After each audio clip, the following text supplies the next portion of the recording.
Experience delays and cancellations.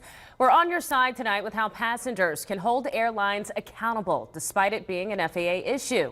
Macy Morse is in the First Alert Center tonight with what you need to know. So Macy, the big question tonight is who's eligible for compensation? Well, Makia, the U.S. Department of Transportation says passengers whose flights have been canceled are entitled to a refund. However, passengers whose flights are delayed may be compensated depending on each airline's policy. As more than 8,500 flights have been delayed and another 1,200 canceled due to the FAA outage.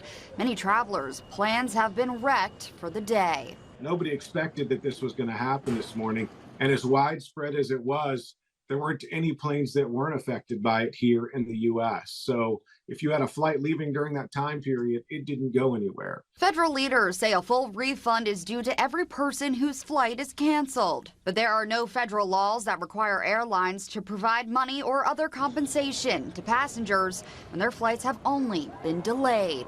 We're holding airlines accountable to their responsibilities. When there's an issue on the government side of the house, when there's an issue in FAA, we're going to own it, we're going to understand it, and we're going to make very clear what's needed in order to fix it and go after that plan. Several airlines are offering customers various waivers for rebooking flights. But what airlines decide to offer their passengers depends on their individual policies. United is activating a travel waiver for any customer needing to change their plans, including a refund for customers no longer wanting to travel. Delta customers with flights scheduled for Wednesday can rebook their flights for travel no later than January 13th at no charge. Southwest also announced they're rebooking customers on the next available flight with no additional cost. Those customers also have the option to rebook their trip within 14 days of original travel dates without paying any extra fees. Morgan Dean with AAA says it's simple. There's not much passengers can do right now except contact their airline